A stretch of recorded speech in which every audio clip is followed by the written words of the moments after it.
we're back again, and guess who I've got over here? Take a look. You can see our good friend Thomas. He's been away almost an entire year, and yet he is. If you've been going up on his site, you can see the URL right down here. There is his site. Make sure you go up and see him. Thomas has been working lickety split, unpacking an awful lot of what's coming out of the Inada school. In fact, Thomas, it was because of you that I got in touch with Dr. Robert Kerr, and now bringing him on board to actually do an awful lot of, quite a few where they're yet to be put up, interviews. But what's fascinating, Thomas, you're writing a book. I understand you're writing a book actually on the Quran, and you have done either you've done or you are going to do a chapter on Guntur Luling, and you introduced yourself again last week and said, listen, this whole thing that people are having problems with, and the problem with Guntur Luling or any of these scholars like Christoph Luxemburg or Gabriel Salma, what they're doing is they're saying all these things, but no one is able to actually visually see what they're saying because we don't understand Aramaic, and many of us don't read or write Arabic. And for that reason, it's kind of going over our heads, and we're not as we've been looking at the comments on all these different videos where we're putting up Salmo's material. Murad has done a great job of going through chapter 106, 108, 111, 112 especially. Terrific stuff, but where's the Aramaic? What exactly, where's the process of taking it from Aramaic and putting it into Arabic? And what you have suggested is that you're doing that in your book. This is what's going to be published once you get it out into the publishing field. So what you have volunteered to do is today take a bit of that chapter that you put together on Guntur Luling, and you're going to zero in on chapter or Surah 96, a very famous chapter. It's not too big, but it really does include or open up and unpack for us what Guntur Luling is doing, because it's not too long a chapter, yet you'll see his methodology probably better than any other place in this chapter. So you understand this better than anybody. You have been reading it in German. You've been following Guntur Luning. You understand where he's going with it. Thank you for coming on board and doing that for us right now. So over to you, our good friend Thomas. What exactly is Guntur Luling doing? What is he saying? Help us to understand that by using this example, Surah 96. Yeah, exactly. So first of all, what I want to highlight is, I mean, obviously a lot of people ask, where are the examples? You're always telling us about Guntur Luling and what you just said, like Christoph Luxemburg and so on, but we don't see the examples. And the big problem is that on a platform like YouTube or like in a video format, it's very difficult to visualize, right? Because examples typically mean you have to read a lot. And it's also part of the reason why I decided to sort of start writing this book. I mean, it started with actually me doing these videos, right? And I've put together all these references and I've created my notes. And I thought, okay, all I have to do is basically turn my notes in the book. It can't be that hard. Well, it was a bit harder than I initially thought. So I didn't really know what I was getting into there. But after working on it for a while, and part of the reason is to make it possible to actually show these examples, which really don't translate well onto a video format. Now, in the case of Guntur Luling, as Jay said, I want to look at Surah 96. That's one of his most famous work on the Quran, and how he reinterpreted it. And this is relatively short, so it can really be shown on one screen, right? So it helps to make it visual, and I'm trying to make it as visual as possible. And well, what Guntur Luling is doing, what he's actually doing is he started with the realization that you can't really trust the diacritics. Before Guntur Luling, most scholars, I mean, not all of them, but most, they sort of took those diacritical marks, those dots and squiggles and lines, they took those sort of as gospel, right? This must be the true reading. There's a long oral tradition. And Guntur Luling really fundamentally challenged that. He didn't just say, well, maybe it's wrong here or there. He says we can't really trust it at all because it started centuries after the fact. So then he looked, with that in mind, he looked at the Quran and he looked at the Razm form, so just the consonant letters, and he looked at what else could be in there. And what he found are hymns and verse structures of as he argues, a Christian nature. let me just Yeah. jump in here and ask a question here. For many of us who are uninitiated, when you're talking about Razm, you're talking about the text, the consonantal text. These are the 14 to 16 letters that existed. These are the same letters. It existed both in Arabic and in Aramaic. Am I correct? Yes. Okay, Yes. that's Yes. why you can Exactly. find the liaisons. I hope everybody's listening to this. So the same letters that are in Aramaic also exist in Arabic. What changes them are the diacritics. Now, by diacritics, you mean the dots and the vowels. The Yes. 5 dots and the Yes. 3 vowels in Aramaic, in Arabic, sorry. How many dots and how many vowels were there in Aramaic? I do not have that on top of my head, Okay, but but I there think were much dots and less. vowels also in Aramaic, similar to Arabic, that actually delineated which of these what these letters were. Yes. Yeah. Yeah. Okay. And we've done this before, Thomas. If you look at just one little bowl shape like this, that could be 5 different letters in Arabic. Exactly. You put Exactly. a na, Yeah. ta, tha, ba, ya, 5 different letters, depending on where you put those dots. Those dots did not exist in the 7th century when they were lifting out of the Aramaic and putting it into Arabic. They don't exist on these earliest manuscripts that we have, that we are looking at, the 6 major manuscripts. Those dots, there are some dots beginning to be introduced, but they could have even been introduced at a later date. When they were first written, those dots didn't exist in those manuscripts. Am I correct? Exactly. Exactly. I mean, we do find some primitive vowel marks, for example, in some early manuscripts, but that's really nowhere near the complexity of like a modern Quran. Um, they don't tell you very much, and they are not present everywhere. They're just in a few manuscripts in a few places. So yeah, Just so people know, vowels are yeah, different than dots. exactly. Yeah. Explain the difference between the dots and the vowels, because there are three So vowels, 5 dots. yeah, so the these dots that differentiate the different consonants, um, they change. Yeah, which letter you're reading there? What you just said. So it could be a ya, it could be a ta, the same shape.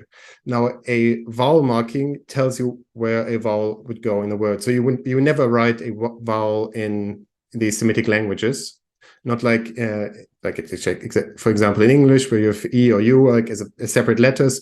These letters don't exist in the Semitic languages. Instead, you have little markings which go below below or above a consonant, and that's where you then would put in the vowel. Here, I'll put So the three it's vowels up right here. Here you can see yeah, a slash above is an a slash below is an e. That's a kasra. A little curlicue above is a u. So e, u. Those are the 3 vowels, and you can see those did not exist in any of these manuscripts when they were first written in Arabic. exactly. But there were in some manuscripts there were primitive versions of those. So like some red dots which indicate a vowel goes here, but it doesn't really then specify which one. Or so even with those primitive ones, it's still very much ambiguous. Okay. So Gunther is taking off those dots, taking off those vowels, and Yeah. replacing them with Aramaic dots and Aramaic vowels. Am I correct? Actually, not necessarily Aramaic. So Günter actually didn't assume that he was reading Aramaic words. That was then what Christoph Luxemburg also introduced, or before him, also Alphonse Mingana. They actually looked for Aramaic words. Lülling assumed he was reading a purely Arabic text, so he didn't actually go that far. He did look for Aramaic cognates. So that is words that sort of sound similar.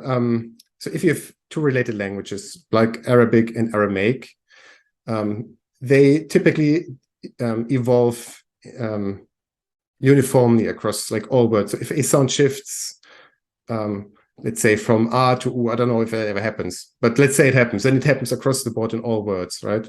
So now a cognate is where you can then apply these systematic changes and then come back to the same root, right?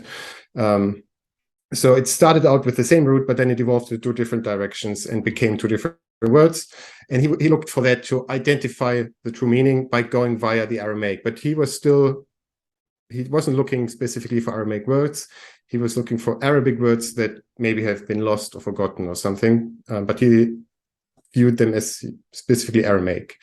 And then, for instance, later when Christoph Luxemburg came along, he then combined this approach of Lülling and then also added a search for proper Aramaic words in the Quran. So that's something Lülling himself didn't actually do. Okay, that's good that you explained that, because most of us have been saying the other. We've been saying that Luling started the process. Christoph Luxemburg just built upon what Luling was saying, but that they were both going back to Aramaic Christian hymns, because that's Yeah. what he found this poetry were, those Christian hymns. Obviously, you're saying that those Christian hymns were also in Arabic before the earlier Arabic, but the words had changed once they put it in later Arabic. Yeah, so exactly. So, I mean, again, look, Luling did go back to the Aramaic, but more to find Arabic, if that makes sense, by looking at how these languages developed. But yeah, he assumed that he was reading proper Arabic. So that was his approach. And then before him already was, I already mentioned the name, Alphonse Mingana. I think he was the first to systematically look for Aramaic words in the Quran. And then Christoph Luxemburg sort of combined those two approaches, if you will. So he used part of the methodology of Günter Lüling and some of the insights of Alphonse Mingana, and then he came up with his revolutionary book. Yeah. So I'm hearing you correcting.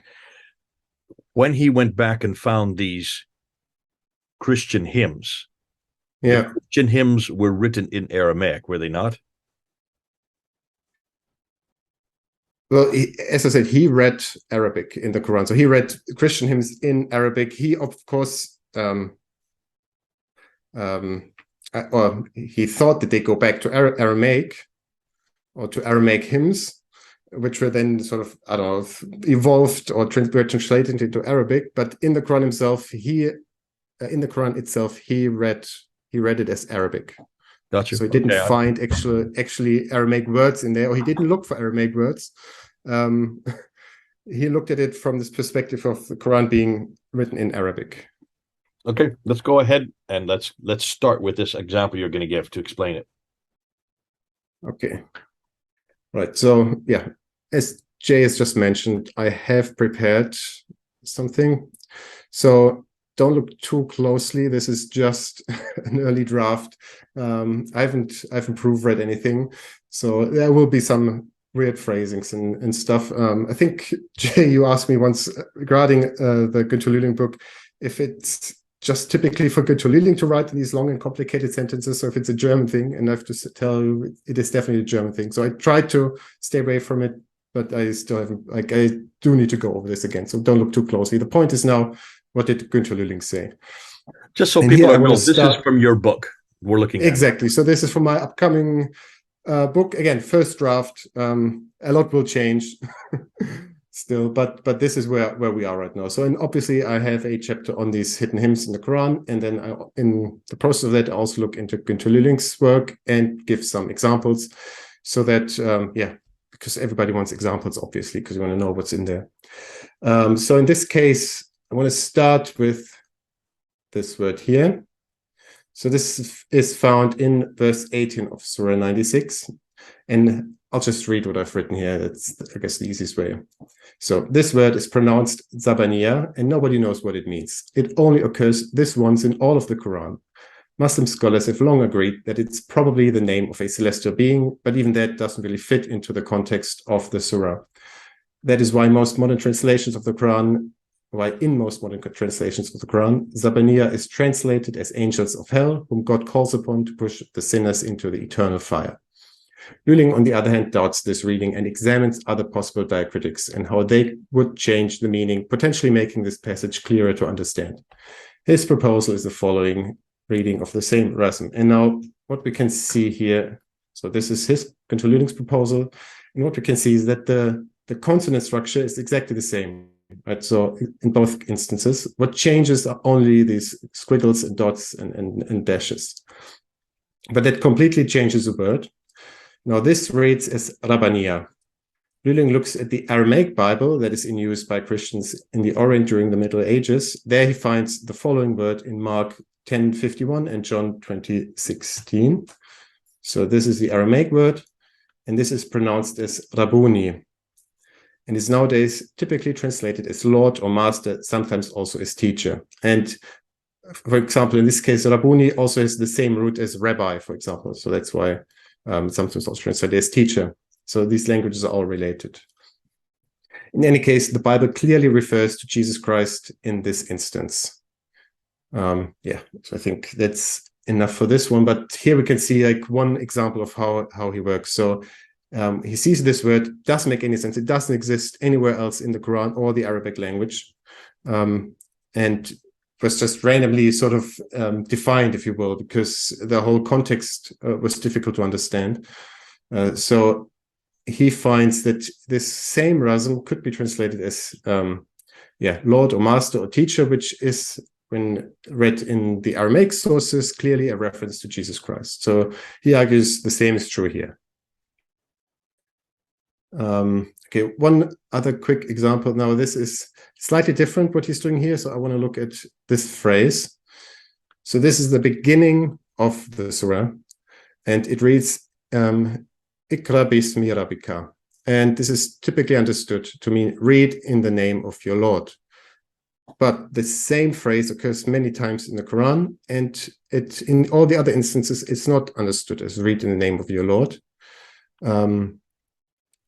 But rather it's understood as praise the name of your Lord, or as Günther will argue, it's meant to mean invoke the name of your Lord.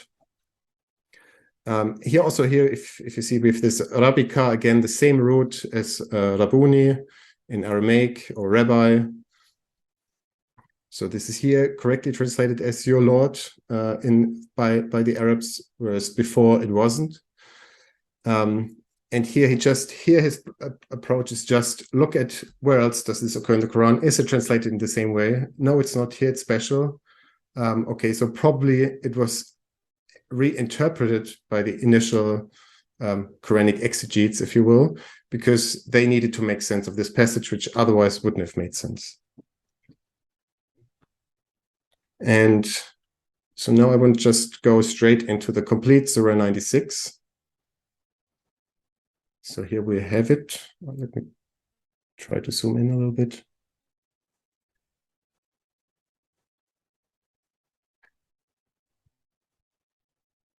Okay. So what I've done here is, as you can see, on the left side of the screen, there is the traditional reading of the Quran. On the right side, there's Günther Lülling's reading. And I've highlighted where they differ, and so I've highlighted in red. So here is it, or here. So then on the other side, for instance, here's moved this little squiggle from below to above the aleph, and thereby changing the meaning and making more sense of it. He also kind of split up the verses slightly differently. So here is the verse number. And then obviously see that verse 1, he split up into 2 lines, verse 15 into 3 lines. We'll get into that in a minute.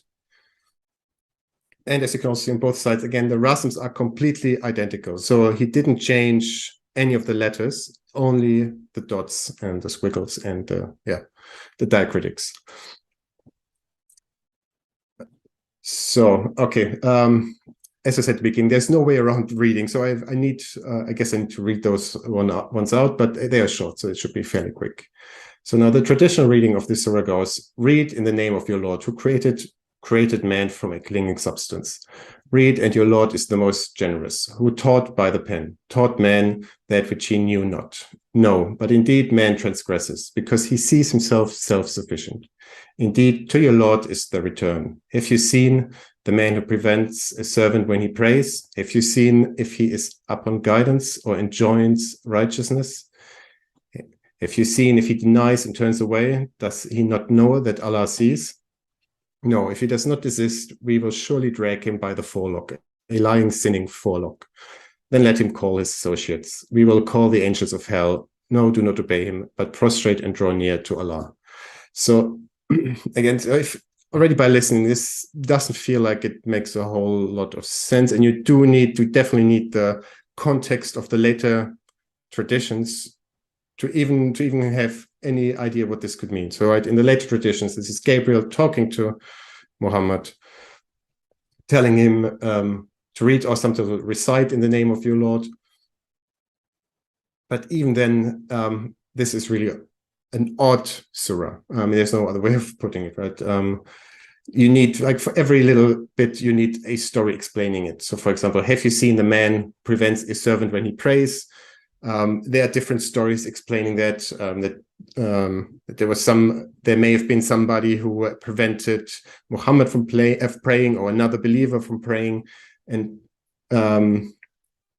but this context, first of all, seems to be a bit arbitrary, and it's without it, it makes fairly little sense.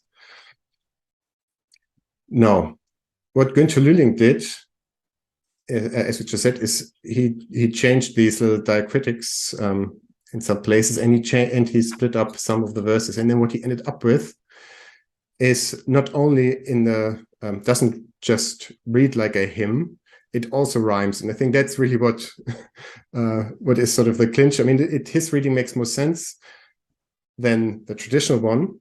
He says we don't need all this later context, these stories from the Sunnah and the Surah to explain this. No, the only context we need is something that came before the Quran, not after, and that is the Christian tradition, the Bible, and the hymns that were written about it. So this is the same context we have to look at. We have to take to understand this surah. And then we have this, and then we see this beautiful hymn, and he did it without changing the rhythm. He found rhymes in it, and not only did it rhyme, he has these 3-line verses, and constantly throughout the whole surah, there are 3-line verses, and they're all the words at the end, they rhyme, for all the 3 lines. So this can't be a coincidence. Okay, so what does he now read? Let me read what Günther Lühling found here. Invoke in the name of your Lord, who created man from clay. Invoke, for thy Lord is the most generous, who taught by the writing Cain, taught man what he didn't know. Not at all that man shall be presumptuous whenever he sees him overbearingly independent. Behold, to God is the recourse. Have you ever seen that he denies a servant of God when he prays? Have you ever seen when he clung firmly to the creed or spoke as a God-fearer? Have you ever seen that he betrayed and turned away? Have you not learned that God sees? Not at all. If he is not given peace, truly he will be seized by his forelock. So call for his high counsel. You will then call up your Lord. Not at all. Be you not presumptuous against him. Prostrate and approach. And yeah, as we've seen before, when he says or mentions your Lord, that would be a reference to Jesus Christ. And what we can see, this is a hymn. This is supposed to be sung by the congregation. This is not Gabriel talking to Muhammad about some obscure stories that were written down centuries later. This is for a congregation to be performed. And yeah, and again, the rhymes are what I think really puts home the point, because why would those be there? This is too systematic to be random. And yeah, I think this is one of those examples which I want to show you, and I hope that helps. Let me just give some feedback from what you're saying. Yeah. Obviously, on the left, which is the Quran, on the right is Luling's reinterpretation of the Arabic. When you look at what Lühling has done, it does flow a lot better. It does make sense. It does resonate that the name of the Lord here would be Christ rather than Allah. Because on the left, it's inferred that that would be Allah, the celestial being. Of course. Who created from a clinging clot, which that's to respond to other verses in the Quran that talk about when Adam and Eve were made from a blood clot. In this case, the biblical text, he's created from clay. That's straight back to the Genesis account that he's created from clay. So that would make more sense. As you're coming down, I can see some other differences. Who did drugged by the forelock. And a lying forelock that's caused all kinds of problems. People are saying, "What is it? How can a forelock lie?" I remember getting into discussions with this. What Lühling is saying, this is by his honor. This is a reference to his honor. It is a Jewish custom, and so this is not a lie. The forelock doesn't speak at all. That implies it in the Arabic of the Quran. So you can see immediately now this makes sense. This is going back to a well understood custom in the Jewish context. And the idea of he let him call to his associates, it's to his high council. That's all the way through the Old Testament. then you will call, and we call the angels of hell. No, these are they will call up your Lord. So this, I mean, Mm. almost in every case, it makes sense. What I think is also really, what is really fascinating is how you say that when you put it into the context of it, like an Aramaic hymn, the words do rhyme. And this is the mnemonics. And this is one of the reasons they did this, is so you can memorize it better. Am I correct? They use Exactly, mnemonics. yes. The Christians do this all the time so that people who would memorize the hymns could memorize it much easier because the ending would all be the rhyming. In the case of the Arabic, it doesn't. So that has distorted and taken away the mnemonics that were there originally. Yeah, and particularly if you don't split them up like Lüling did, right? So traditionally, again, verse 1 is longer than what Lüling found to be.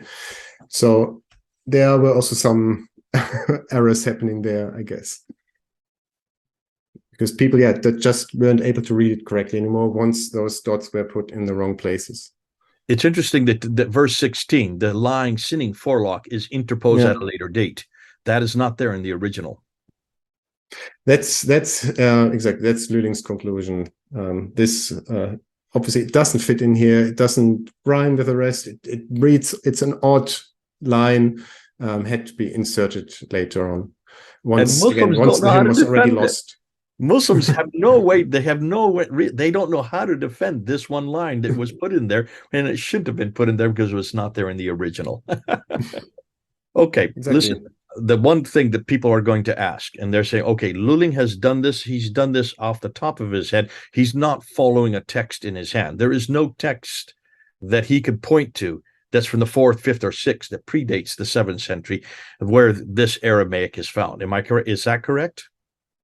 Yeah, so there isn't an Aramaic equivalent to this specific text, but the text itself is sort of in line with Aramaic tradition, if that makes sense. Okay. It's so this is an Arabic text. It's an Arabic text according to Günter Lüling, but it follows sort of in the footsteps of earlier hymns. Well, it also follows earlier theology when you're talking about and that, who the Lord is and who are the those who he has created or how he created it, and who are those who are his associates. These are not. These are the holy hosts of heaven, and also the problem with the forelock there, which is by his honor instead of an actual forelock that's lying on his head. All of these are following earlier traditions and earlier theology and earlier doctrines. Exactly. Yeah. So we can definitely tell the evolution of this, right? So it started out in a Christian context. Eventually, the dots were added, but not always in the way they were originally intended. And then the original context was lost. So what then happened centuries later, when the Sunnah and the Surah was written, is an attempt to recreate or to create a new context to kind of make sense of it. Because without it, like, you're completely lost. So this, I think, Gabriel Reynolds, he's making this point that all these traditions that came later were actually an attempt at exegesis. So they wrote stories to make sense of what was written in the Quran, and those didn't necessarily have to do anything with anything that actually happened. Now, let me just put one other to support this. The read in the name of your Lord, read again the second time. This is Gabriel in the Hira cave, is it not? Where he says to Muhammad, read. There's the story that imposes that, yes, that this is referring to. Yeah, exactly. So in that sense, you can see on the right side where you have the Aramaic or the antecedent to that, invoke the name of your Lord. This is not an imperative that you read now at this point. And his response was ma'akrah, I cannot read, because he was supposedly illiterate. So you can see how 96 has the later narrative has made that into a story of Muhammad in the cave being squeezed by Gabriel 3 times, and every time says, I cannot read, I cannot read, I cannot read. There's the reference that it's pointing to. But it's a great story. It's a great bedtime tale, and it's been used by Muslims for 1,400 years to show that this is how Muhammad could not be. He was illiterate. Therefore, how could he have put together such a beautiful text if he was an illiterate man? Exactly, but I agree with Gabriel Said Reynolds that this is probably just exegesis after the fact. So trying to make sense of these verses by coming up with stories. We would call that eisegesis, the opposite of Oh, exegesis. eisegesis. Yeah, yeah. Oh, Exegesis is when you actually interpret it as the author intended. Eisegesis is when you're imposing your own view on the text. Okay. Yeah, makes sense. So it's an attempt at exegesis, let's put it that way, maybe not successfully. Okay, terrific stuff. Now, listen, there will be some people that will question what your interpretation, or sorry, I should say, Luling's interpretation. You're just you're communicating it so we understand it. Thanks so much. It's good to see the red letters there, so you can see where the changes have been made, where he's taken either a dot out, or he's put a dot in, or he's changed the vowel marks, the dama, the kasra, or the fatha. Thank you for doing that. This has been excellent because you've given now a very good example of the methodology that Luling has used. So, Thomas, listen, thanks so much. This is exactly what we're looking for. This is what people have asked for. There are going to be some comebacks. I'm sure people will want to say, hold on a minute. I want to see the original text. You're not saying that that what you have on the right is the original text. This is Luling's working with the text and showing that there's a much easier way to read it. It flows much better. It fits as far as memorization with the memnonics. And it looks like this is probably what the original may have looked like. He's not even saying that this is Aramaic, but it looks like this would be Aramaic. We're going to see this later in another video that we're coming up with and looking at two examples that Guillaume D uses, looking at Surah 23 and Surah 70, where he not only takes the dots and the vowels out and replaces it with Aramaic dots and vowels. As Guillaume D is this French scholar, he shows you that that the original is actually a poem from St. Ephrem from the 4th century. So he'll actually take you back to the original poem. So that is a case where it has been plagiarized, except for two verses that have been interposed that absolutely adulterate the text.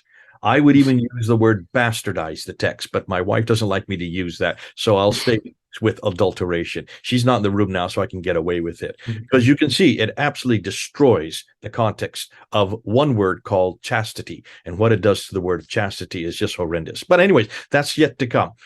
Thanks so much, Alexander. Thomas. This is exactly what we need. You've been a real help with us. You've come and you've really unblocked an awful lot of what the Germans are doing. Gunter Luling is way ahead of the game writing this and putting this together back in the 1970s. Here we are 50 years later, finally understanding it and looking at it in an English context. You've done us a great favor. Any last thing you want to say before we end off this episode? Not really, no. Yeah, I mean, the thing is, you have to, if you want to really go into the details of it, you just have to read those books they're written. And I think, Jay, you've done a great job in your last video where you showed which verses in the Quran Luling tackles. Obviously, this can't be all done in one video, but I hope this example gives a good taste of what's going on there. And for those who want to get it, here are the two books. This is the older one. The yellow one is the older one. There are still a few copies of it. Here is the new edition, and it's because of us that the publisher in Delhi has now reprinted just this year. This has just come out just a few months ago because they're running out of copies. They have no more because we have done such a good job, or you have done such a good job buying his book. Now, go and get this one because we want to make this a run for his money. We want as many of you to get it in your libraries. And of course, people like Thomas, Dr. Robert Kerr will be unpacking it as we see more examples of it. There's an awful lot yet to be done. But it's terrific that we're actually unpacking the Quran, taking it back to its original roots, finding that much of the Quran has been borrowed from these Christian texts. And isn't it interesting that this one here, Surah 96, is all about Jesus? Comes back to Jesus, doesn't it? And it makes me proud because I like to get much of the Quran back to its original text where we can see these lectionaries, these hymns, these homilies, all praising Jesus' name. Thanks so much, Thomas. It's great to have you on board. We'll see you again. This is Jay and Thomas, thousands of miles apart, over and out.